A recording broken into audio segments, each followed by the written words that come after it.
Testing. Hi there, guys. My name is Rohan, and today we are going to be talking about soap versus hand sanitizer. Today we're going to be talking about which is better, soap or hand sanitizer. Okay? So when we look at our hands, it looks smooth, right? But if we look a bit closer, it has a bunch of peaks and valleys and areas where germs and viruses can hide in. Okay? And if we spread it to our face and stuff like that, it can get inside and infect us. But that's where we want to find something to stop getting infected, right? That is where soap and hand sanitizer comes in. Okay? Soap and his best friend water versus hand sanitizer. Today we're going to be looking at which one is considered better. So let's put up the example of COVID-19 coronavirus, okay? Now let's put up the example. Let's say we put up soap versus coronavirus, okay?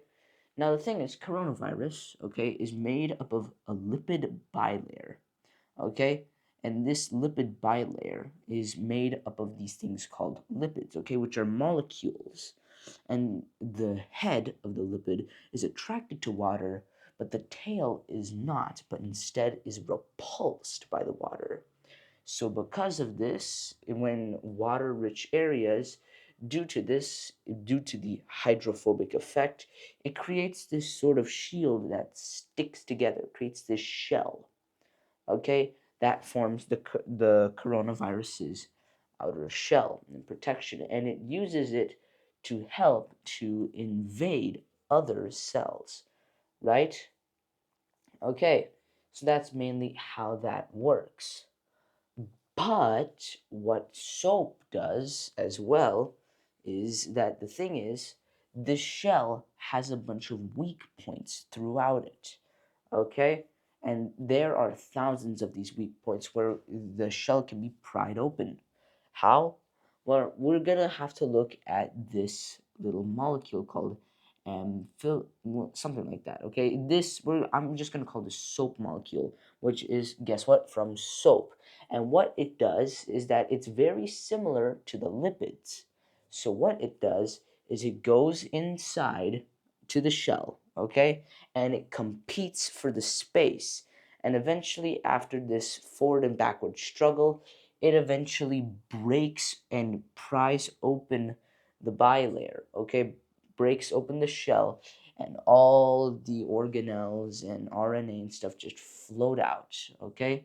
And then the rest of the stuff, okay, they basically take all of the uh, all the RNA and stuff like that, and they basically enclose on it, okay?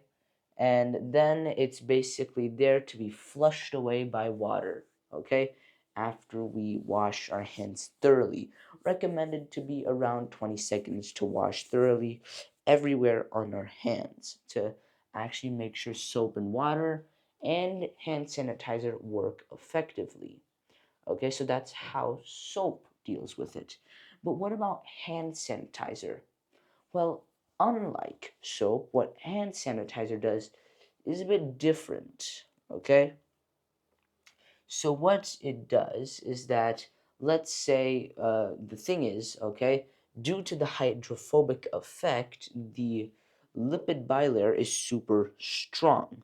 So let's say we dry it up, okay, so we have it in some dry area, okay, no water anywhere, and it's a bit more weakened, but it can still be still be strong, okay, and is still intact. But that's where hand sanitizer comes in. They basically put in some alcohol and ethanol, right?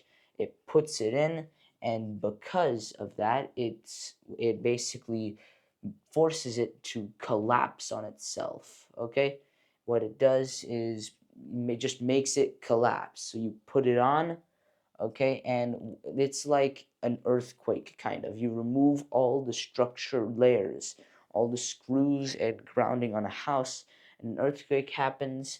then it crumbles, it collapses on itself, okay, killing the virus itself.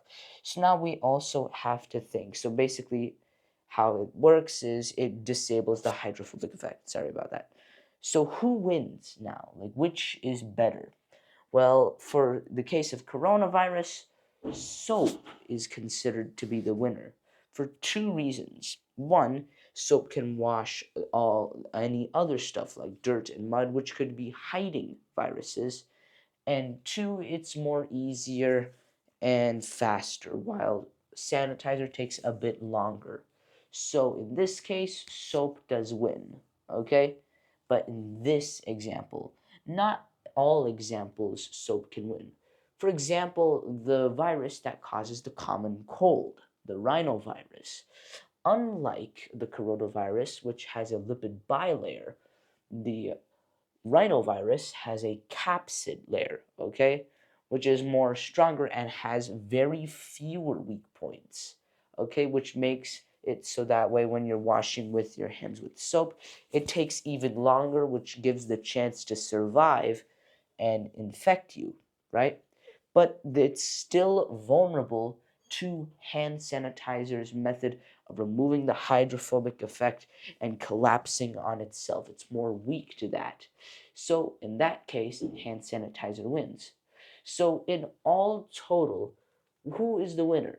Well, both. It's, in other words, just listen to what your doctor recommends you, and you should be fine on which one and which things to do, whether you should use soap or hand sanitizer or both. But that's basically it. Thank you for watching this video and hope to see you next time. Bye bye!